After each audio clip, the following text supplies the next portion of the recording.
আসসালামু আলাইকুম, welcome back to my channel. আশা করি সবাই ভালো আছেন। আজ আবারও একটি রেসিপি নিয়ে হাজির হয়ে গেছি। আজ তৈরি করে দেখাবো রেস্টুরেন্ট স্টাইলে থাই স্যুপ।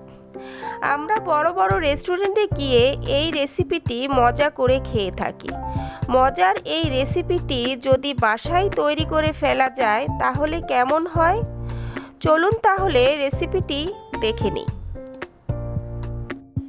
রেসিপিটি তৈরি করার জন্য লাগছে হাফ কাপ চিংড়ি মাছ, হাফ কাপ বোনলেস চিকেনগুলোকে ছোট ছোট টুকরো করে কেটে নিয়েছি, হাফ কাপ মাশরুম, 3 থেকে 4 টুকরো আদা, আর নিয়েছি 3টি ডিমের কুসুম, লেমন গ্রাস, 2টি স্টিক ভালোভাবে ধুয়ে হালকাভাবে একটু থেতলে নিয়েছি।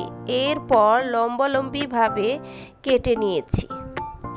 এখানে 3 চা চামচ কর্নফ্লাওয়ার অল্প একটু পানি দিয়ে গুলিয়ে নিয়েছি। আর নিয়েছি 2 চা চামচ চিনি, স্বাদ মতো লবণ। এখানে আছে টমেটো সস এবং চিলি সস, দুটোই 3 টেবিল চামচ করে আছে। আর নিয়েছি 2 চা চামচ লেবুর রস, আর লাগবে পানি।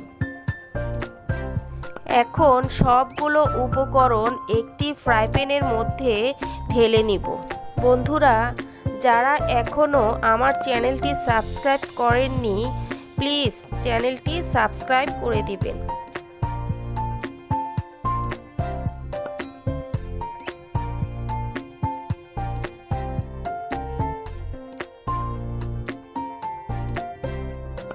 সবগুলো উপকরণ একসাথে ঢেলে ভালোভাবে নেড়েচেড়ে দিতে হবে।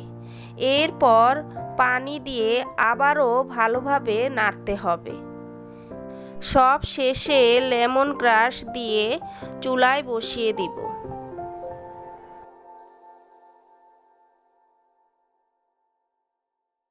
এ পর্যায়ে চুলার হিটটা মিডিয়াম টু হাইয়ে রেখে নেড়েচেড়ে দিতে হবে।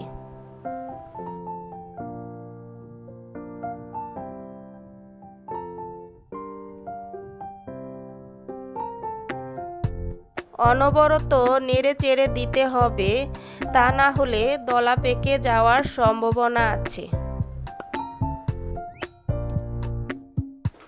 স্যুপের বলক চলে এসেছে।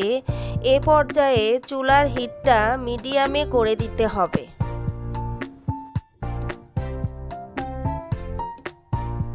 স্যুপ প্রায় হয়ে গেছে।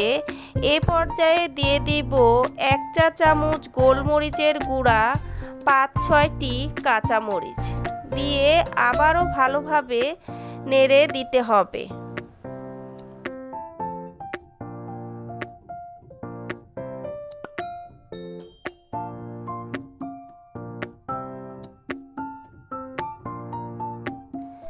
দেখুন কি সুন্দর হয়েছে, কালারটাও কত সুন্দর। 2 মিনিটের মতো নেড়েচেড়ে চুলা থেকে নামিয়ে নিব।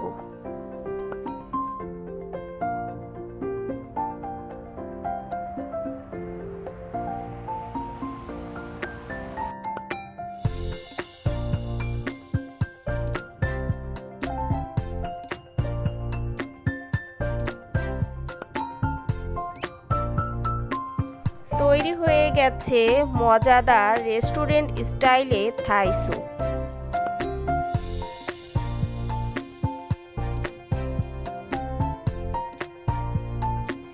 রেসিপিটি খুবই সহজভাবে দেখানোর চেষ্টা করেছি।